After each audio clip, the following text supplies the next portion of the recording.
بسم اللہ الرحمن الرحیم۔ مسئلہ معذور شخص کی نماز کا مسئلہ کیا ہوگا؟ تو یعنی کچھ حضرات ایسے ہوتے ہیں جن کو ایک ایسا عذر لاحق ہوتا ہے کہ جو ایک عرصہ تک ان کو رہتا ہے، دائمی بسا اوقات ہوتا ہے، تو ایسے عذر والے آزار والے مریض کی نماز کا مسئلہ کیا ہوگا؟ مثلا کسی کا خون پی پا رہا ہے، یعنی ایک آدمی خاص کر شوگر کے مریض، ان کا زخم ٹھیک نہیں ہوتا، خون پیپ رستا رہتا ہے، اور یا کسی عورت کو لیکوریا کا مسئلہ ہے، یا جو ہے کوئی زخم لگ گیا ہے اس میں سے خون بہہ رہا ہے، یا کسی کو ہوا خارج ہونے کا مسئلہ ہے کہ اس کی ہوا خارج ہوتی رہتی ہے اور کنٹرول میں نہیں ہوتی، یا ایسی عورت ہے کہ جس کے استحاضے کا مسئلہ ہے، یعنی ماہواری ماہانہ اعتبار سے مینسز، اور یا پھر جو ہے بچے کی ولادت کے بعد کے سلسلے ہیں بلیڈنگ کے، اس کے علاوہ کبھی کبھار کسی عورت کو بیماری کے طور پر خون آنا شروع ہو جاتا ہے، اس کو استحاضہ کہا جاتا ہے۔ اس طرح کے واقعات آپ علیہ السلام کے دور میں 6 عورتوں کے نقل کیے جا رہے ہیں، مستحاضہ عورتیں۔ اسی طرح سلیسل بول کی بیماری کی، اگر کسی کو پیشاب کے قطرے مسلسل آنے شروع ہو گئے ہیں، مسلسل آ رہے ہیں، یعنی آتے رہتے ہیں اس کو، اور اسی طرح جو ہے کسی کو ودی اور مزی، اس طرح کی شکایت ہے، ودی جو پیشاب کے بعد جو گاڑے سے قطرے انسان کو آتے ہیں، مزی جو خیالات کے انتشار وغیرہ یا مس کرنے کی وجہ سے اس طرح انسان کو جو ہے وہ قطرے آتے ہیں، یا اس طرح جو ہے کسی انسان کو خارش کی بیماری ہے اور وہ جب خارش کرتا ہے تو پانی وغیرہ گندا پانی اس کے زخموں سے نکلتا ہے، یا کسی کو خونی بواسیر ہے، منہ کے رستے رہتے ہیں، دیکھیں نا، یہ بہت سارے مریض ہیں جن کے اس طرح کے مسائل بنتے ہیں۔ تو اب یہ لوگ وضو اور نماز کا کیا کریں گے؟ ان کا مسئلہ، چونکہ یہ معذور ہیں، اور یہ معذور کب بنیں گے یہ بھی ذہن میں رکھ لیں، معذور اس وقت بنیں گے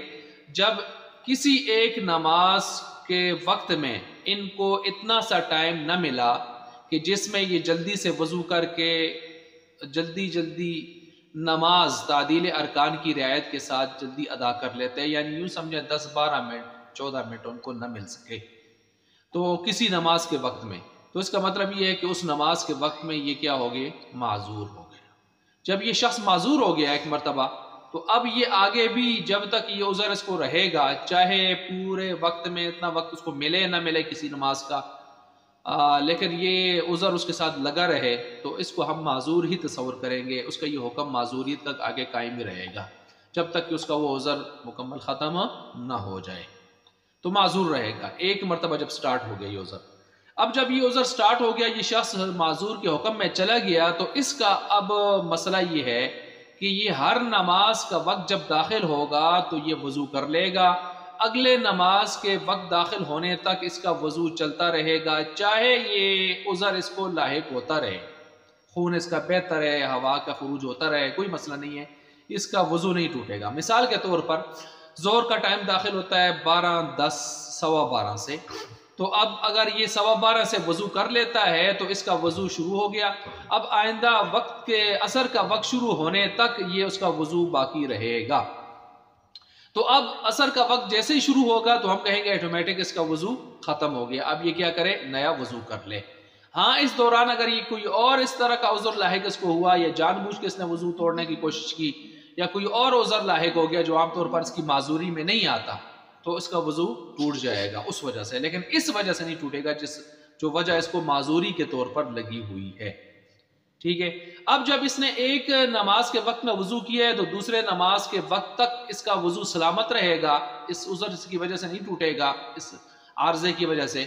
تو اب اس دوران یہ فرض پڑھے، واجب پڑھے، نفل پڑھے، سنت پڑھے، نفل پڑھے، قرآن کی تلاوت کرے، جنازہ پڑھے، سجدہ تلاوت کرے، سجدہ شکر کرے، جو کچھ کرے، یہ سب جائز ہے۔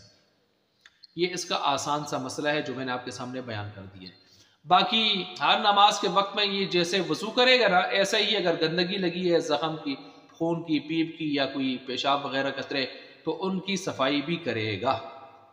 اب ظاہر بات ہے اس کے لیے تھوڑا سا مشکل تو ہوگا، لیکن اس مشقت پر اللہ تعالیٰ کی طرف سے زیادہ اجر و ثواب کی امید یہ رکھے۔ اسی طرح اگر کسی آدمی کو ان اعذار میں سے ایسا عذر لاحق ہے کہ مسجد میں آنا، جماعت کے ساتھ نماز ادا کرنا اس کے لیے مسئلہ ہے، مثلا کسی کو ہوا کی بیماری ہے تو اب ظاہر بات ہے وہ مسجد میں آئے گا تو اس کے لیے بڑے مسائل ہوتے ہیں ایسے آدمی کے لیے، یا اور اس طرح کا مسئلہ ہے، تو ایسا شخص جو ہے گھر میں ہی نماز ادا کر لے، اس کے لیے رخصت کا مسئلہ موجود ہے۔ یہ حکم کہاں سے مستنبط ہے؟ تو اور بھی دلائل ہیں، مثلا آپ علیہ السلام کے دور کی مستحاضہ عورتوں میں سے ایک نے آپ سے پوچھا اور کہا اس طرح خون بہتا رہتا ہے، تو آپ علیہ السلام نے فرمایا کہ تو نماز پڑھ، اگرچہ مصلی کے اوپر، یعنی نماز میں بھی اگر یہ معاملہ جاری رہے خون کا، پھر بھی نماز تو پڑھا۔ تو پتہ چلا اس عذر کے لاحق ہوتے ہوئے بھی نماز کو پڑھنے کا حکم دیا جا رہا ہے۔ یاد رکھیں یہ جو مسئلہ میں نے ابھی تک بیان کیا ہے آپ کے سامنے، یہ مسئلہ امراض والے معذور کا ہے جو میں نے آپ کے سامنے رکھا ہے۔ ایک جسمانی معذور بھی ہوتا ہے، اس کا مسئلہ میں نے ایک دوسرے کلپ میں تفصیل سے بیان کیا، یہاں مختصر سا اس کو میں نئے انداز میں بیان کر رہا ہوں کہ اگر کوئی جسمانی معذور ہے اور وہ قیام نہیں کر سکتا، کھڑے ہو کے نماز نہیں پڑھ سکتا، لیکن بیٹھ کے رکوع سجدہ وغیرہ کر سکتا ہے، تو ایسا شخص اگر زیادہ علم والا ہے، فضل والا ہے، تقوی والا ہے اور نماز کے لیے کوئی اور اس طرح کا آدمی نہیں مل رہا، تو وہ نماز پڑھا سکتا ہے بیٹھ کے بھی، اشارے کے ساتھ بھی، یعنی رکوع سجدہ کر کے بھی، بیٹھ کے، قیام اگرچہ وہ نہیں کر سکتا تو وہ نماز پڑھا سکتا ہے۔ اور اگر کوئی مقرر امام ہے تو وہ کبھی کبھی اس طرح پڑھا سکتا ہے، مستقل پڑھانا اچھی بات نہیں ہے، کوئی نائب اچھا مقرر کر دے۔ یہ اس صورت میں جب وہ قیام نہیں کر سکتا، باقی رکوع سجدہ وغیرہ کر سکتا ہے، اس صورت کی بات ہو رہی ہے۔ لیکن اگر وہ شخص رکوع سجدہ بھی نہیں کر سکتا، اشارے سے نماز پڑھتا ہے، پھر ایسے اشارے سے نماز پڑھنے والے آدمی کے پیچھے